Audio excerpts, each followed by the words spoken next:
Good evening, everyone. Welcome back to Tuesday Boozeday. Happy Tuesday to you. Um, I am starting today with made myself a very strong Captain Coke. So cheers to you. I figure why not? Feeling good, so just rolling with it. So, as every week, let me know where you're watching from, what you're drinking tonight, if you are drinking anything. And then, of course, use those hashtags, either hashtag live if you're here during the live broadcast, or hashtag replay if you're watching the recorded version later on. And like I like to start every week, I'm just kind of talking about last weekend, next weekend. So be sure to drop in the comments what you did last weekend, if anything exciting. And then same thing for this upcoming weekend. If you got anything fun going on, it's definitely in the full swing of summer. So there's lots to do even in quarantine. This last weekend, let's see, Saturday, we had my mom over for the first time since quarantine began. We hung out outside all day. It was a nice hot day with random bursts of rain, but it was good to just be able to sit down, not have dinner across a parking lot, and just kind of hang out that way. And then Sunday, very exciting. We had some work done in our backyard. Had some concrete laid out for a basketball court for us to play on. I might be the most excited, but I know my kids are pretty excited too. And my wife claims to be a basketball player in her past days, so we'll see how good she really is. I'm glaring at her over at the couch right now. Um, so yeah, that's what we had. Kind of going on, pretty laid back for us. We didn't have to do any of the work, so it was nice to just kind of lounge around this weekend, stay in the nice cool AC and hang out. Aside from that, though, we do have a teething baby in the house, and yeah, holy hell, it's bad. We're in the thick of it now. Hopefully, those teeth cut through and clear out here by the weekend, so we can have a peaceful weekend camping. So I guess that's my segue into next weekend, going camping for the Father's Day weekend. So yeah, that's another laid back, relaxing weekend. I'm looking forward to getting some writing done. Believe it or not, it's a good chance for really just peace and quiet. Get alone, let the kids go outside and run. Leave me in the trailer or sit outside to just sit down and write. Work on editing some of the books I got going on. That is the teething baby in the background if you can hear her. I'm not sure if that's picking up. So yeah, be sure to drop in the comments what you've got going on in your life, anything significant there. On the writing front, I'm closing in on finishing my co-author project with Audrey Bryce. We were shooting for late June, early July to have the first draft done. We're right on schedule for that. So everything's going smoothly there. I personally have 3 chapters left. Like I've mentioned in past weeks, it's really strange writing in scenes and kind of skipping around the book. Like right now, I'm writing the ending of the book, and I haven't even read what's gone on in the last 10 chapters before it. So yeah, that should be fun to edit. I'll be sure to update you on what that process looks like when we get there. Speaking of editing, I am in the thick of editing Keeper of Time, 4th book of the Wealth of Time series. I'm actually on my second round of editing. So round 1 was last week. Well, I should say the last 2 or 3 weeks.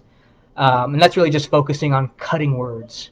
If you've ever looked at a first draft of a book, it's very, very clunky. There's, sentences run on, and, you may see 2 or 3 words in the same sentence. It's just very sloppy. But that's the nature of it. So round 1 of editing, again, is trimming it down to be something I can actually sit down and read, which takes me into round 2. So now I'm still keeping an eye out for those sort of things because they do get missed in round 1. But I'm also focusing more on just kind of continuity throughout the story. If I say something in chapter 2, do I contradict it in chapter 10, sort of thing. So I just kind of open up a notepad and write down anything that's not consistent throughout the story. So far, so good. I'm about halfway through round 2. Really not too much to catch, so I think I'm just getting better at those sort of things the first go around with writing, as it should be. Warm Souls audiobook is in production. My narrator let me know we should be getting it by the end of this month. That's something my wife and I will review. And then once we approve it, everything gets sent over for upload. So stay tuned on that. And then, of course, wouldn't be a festivity without announcing Followed East is now 2 weeks away from release date. So 2 weeks from today, that's going to be June 30th. Followed East, the sequel to my first book, Followed Home, will be on Amazon regular, through the Amazon store and through Kindle Unlimited. And today also is a somewhat exciting announcement for the Insanity series, which we are discussing The Burden today, book 2. All 3 books plus the 3-book bundle are available everywhere that ebooks are sold. Up until now, they have been exclusive to Amazon and Kindle Unlimited. As of today, though, this afternoon, I think I got the email about 3 o'clock. All books are now on Amazon, Apple, Kobo, Barnes & Noble, and then like all the distributors who send out to libraries and other smaller bookstores online. So if you've ever been waiting for Insanity to go wide, as they call it, you can definitely go pick that up now. It's available anywhere that you shop for books. All right, so that's kind of it as far as the announcements go. Actually, I did forget one final thing. I want to encourage anyone to go follow our publishing company on social media. Right now we're on Facebook and Instagram. It's under M4L Publishing. Maybe my wife here will put that in the comments so you can see that spelled out. But shout out to my wife. She's been spending the last few weeks, months really, gathering pictures, gathering headlines and things like that, because social media is very complex, especially Instagram, in trying to gain a following, which is what we're trying to do, because we want to gain a following, not to just gain readers, but also attract writers out there looking to be published. So we're definitely open, looking for other authors to take on. So yeah, check us out. It's going to be strictly a book-focused page. Right now, obviously, is going to be my books. Our other author, his name's O.G. Hayes, his books as well. That's the only 2 authors we currently have under our company. But yeah, if you know any writers out there who like writing thrillers, horror books, be sure to have them check us out, because we're definitely looking for some new blood here to bring to the world. All right, so before we jump into The Burden, I just kind of like to do a pop culture check-in. Let me know in the comments, what you're watching, what you're listening to, what you're reading. I love to get recommendations and add it to my ever-growing list to watch at some point in my life. Right now, I just finished a book called As Our World Ends. It's a post-apocalyptic book. I'm kind of reading some of those now to, I guess, get in the mood and kind of learn how the world building and those types of novels work for a project I'm working on of my own. That's going to be sort of a post-apocalyptic story. So I just finished that book, and then that's by Jack Hunt. And then I started reading another book of his called All That Remains. I am maybe 5 pages in, so I can't really say too much about it yet. And then on audio, I did start listening to The Ballad of Songbird and Snakes. That is the prequel story to The Hunger Games.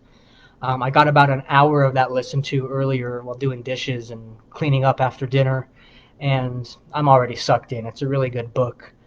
Suzanne Collins, I loved her. The Hunger Games books were phenomenal, and yeah, I definitely, if you like The Hunger Games at all, I definitely recommend the prequel, at least based off the first hour that I've listened to. The Hate U Give, yes. That's my dad there commenting. My sister actually texted me yesterday about watching that. Apparently it's a very, very good, powerful movie. I actually didn't even realize it was a movie. I knew the book was out and it was very popular. I think last summer is when it was kind of at its peak book-wise. But yeah, my understanding is that kind of centers around, racism, that sort of thing that's very hot right now. So definitely one of those things to check out if you're, looking to learn a little more about that side of the issues right now. So thanks for sharing that. Let me see. That is all I got on that front. Just making sure here. So now I'm going to jump into The Burden. So originally we were planning to talk about specific scenes. One thing I'm finding, though, it's really hard to pick out scenes in sequel books without giving away things that happen in the first book. So I try to keep these chats here spoiler free. So I certainly don't want to give away a whole book by discussing a particular scene in book two.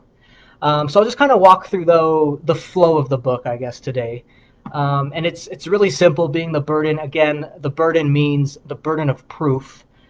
So in an insanity plea in court, it's up to the prosecution to prove the burden of sanity um, falls on the defendant. It's been a while since I've done all these legal terms, so I'm a little rusty on it. So forgive me there.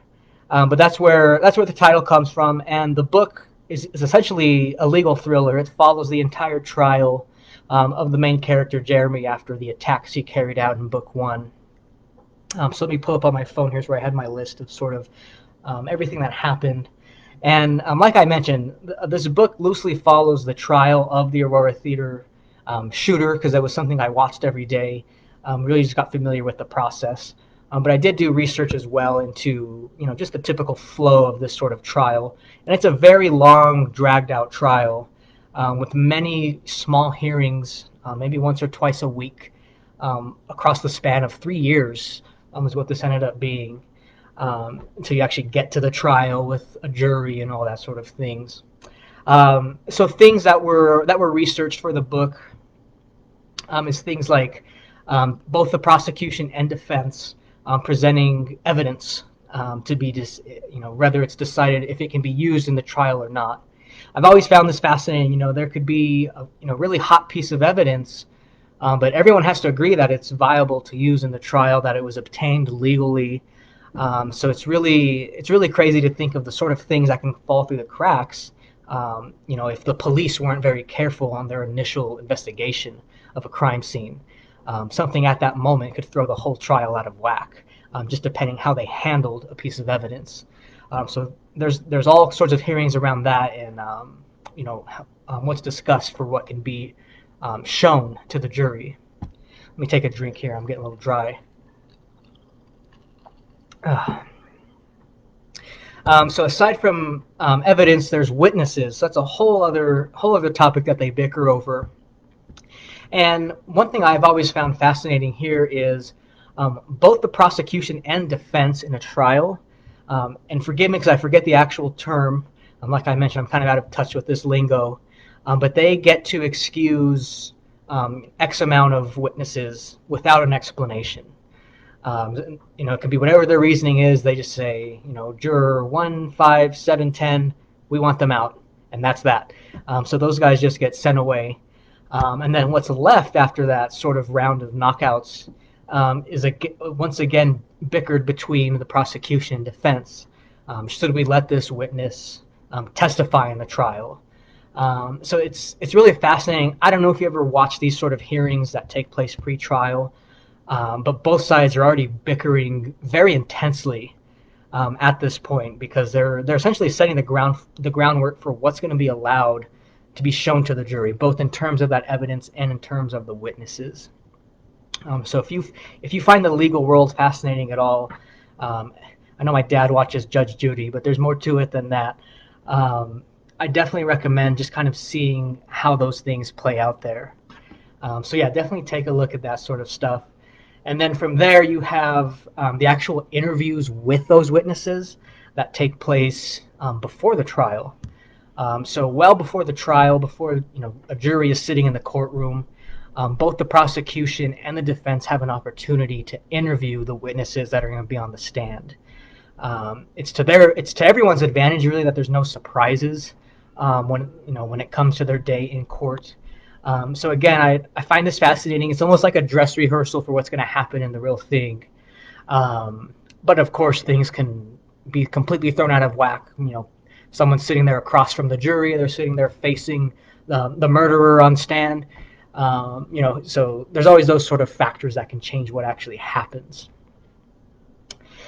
So all that stuff is sort of a good chunk of the book. I'd say maybe a good half of it. In between, again, I'm weaving in different things like, how did Jeremy's actions affect his family, his ex-girlfriend, his ex-professors? So all those sort of things are weaved in between, so it's not just sitting in court for the whole book. That would be kind of dry. So yeah, those things are weaved in to definitely pull you along with a little more interesting aspects there.